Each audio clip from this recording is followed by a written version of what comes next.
Why do I do yoga even when I don't want to? And why you should do it too. Not every morning I wake up with this desire of getting into the mat. And I think many years before it was even more difficult. I wanted to be more constant, but in some ways I found excuses or I got distracted and I couldn't take the time during the day to do my practice. And when I talk about practice, I'm not talking about 1 hour, 2 hour practice, but I'm talking about even 10 minutes a day practice. Today, I find myself in this space where I do my practice really consistent, and it doesn't have to do with how disciplined I am, but really with something that I feel I discovered through the practice. The days or the mornings where I feel I don't want to do it, I know that those are the moments where probably I should be doing it and taking the time to do my yoga practice. Hi, I'm Violeta. I'm a psychologist and a yoga teacher trained in India. And for many years, even before my yoga training and my psychology training, I always thought if I'm doing the right thing, why do I feel stuck in anything that I'm doing? And this is something that I've been discovering the last year as my personal journey. And I want to share with you with the topic of yoga why it's so important even when you don't want to practice, even when you don't want to do it today, do it anyway because you know that it's good for you. I came to yoga as like many people do. I came for the physical part as part of my dance career, as part of finding this physical movement that could help me to be more flexible or to be better in the technique that I was practicing at the moment. I remember at the time I was also studying psychology, and I found it fascinating how many concepts were very similar, and the approach that I was trying to get deeper was really connected with the yoga philosophy and with the yoga practices and the mindful practices. At the time, and I didn't know that, I was really disconnected from my body. Even I was a dancer, even I was getting like the train to be a psychologist. And I remember in this first yoga training, I had this classmate, in the program, and she was dealing with many emotional things in her inner world, and I couldn't really understand. And I was like, wow, this is so intense for her.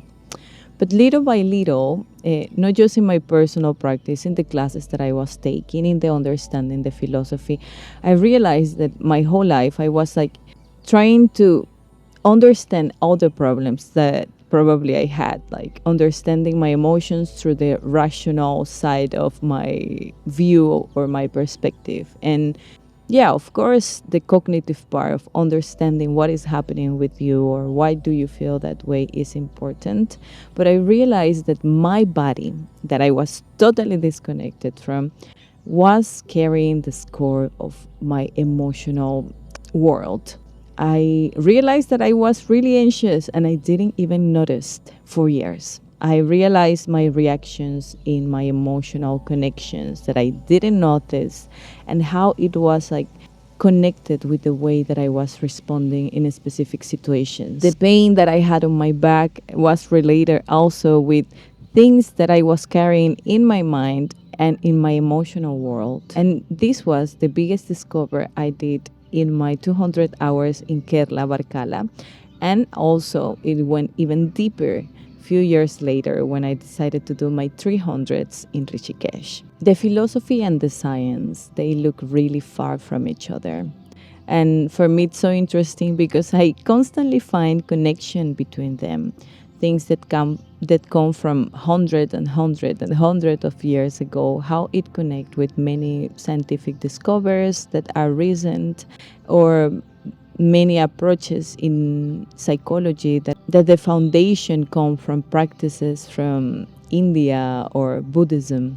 People are now realize how this impact your nerve system, how it can help you to restructure your thoughts and the perspective that you have about yourself. something that it's really powerful for me. It's like what is happening in the mat could be the reflection that what is happening outside of you. And this is something that I love to remind to my students and to myself when I'm doing my personal practice. Anything that is happening, even if this is like in the physical level, something really soft, something really settled, like yin yoga or hatha yoga that keep the poses longer, or a vinyasa or ashtanga class that could be a bit more challenging in the physical level. Everything that is happening in your inner world, how you are reacting, the emotions that are coming, it's happening outside, no? And psychology, there is this functional approach that they talk about patterns. What is happening in your relationship, the emotions that you're having there, it's not just there. It's the way how you're approaching many things, many challenges, and probably you haven't seen it.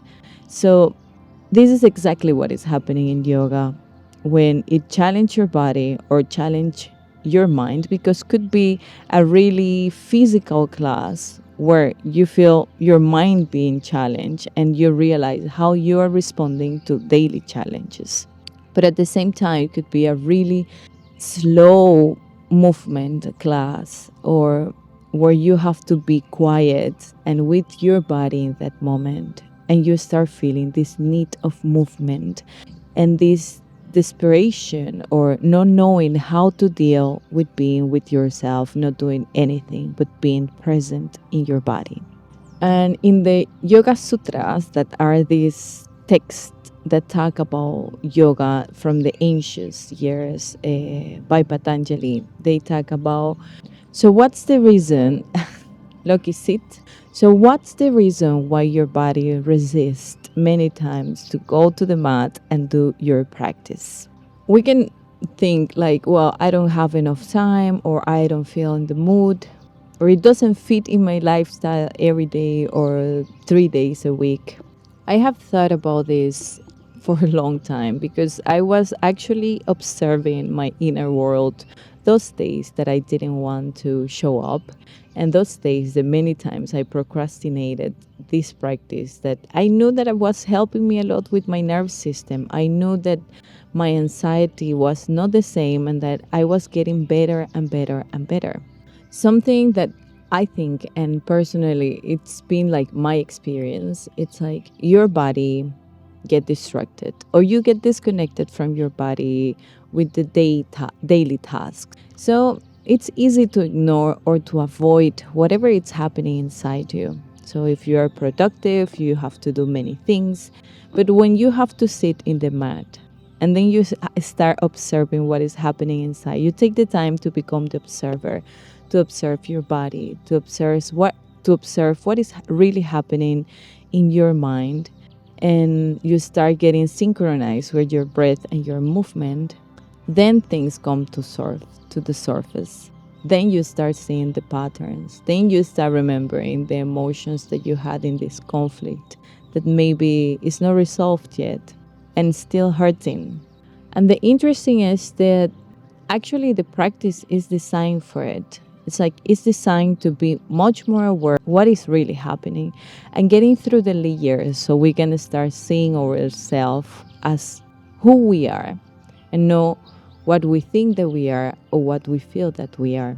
No, we are this observer who is observing the thought, who is observing the emotion, and we stop fusionating with them. But for that needs to happen the observation. For that needs to happen the awareness. And sometimes I find it that could be scary. It was scary for me, and sometimes could be scary for me to say, I'm feeling this way, and I know that practicing probably will bring it out to the surface, and then I have to deal with this. So I guess some mornings are more relaxing and more connecting with myself and feeling good, and some mornings could feel like more healing in the sense of giving time to yourself and space to feel whatever you were ignoring or avoiding.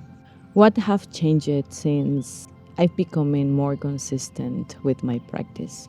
I think your personality, like the perspective that you have of yourself, your identity itself start changing. For me, changing the reactions that I had in many situations, being aware of the impulsive that we have when we wake up and want to reach the phone right away when we wake up, and give it this time to connect with your body.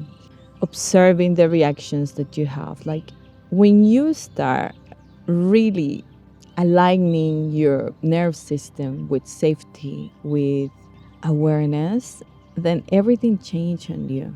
Even my anxiety, I think like my anxiety and this desire of control over many things change it drastically.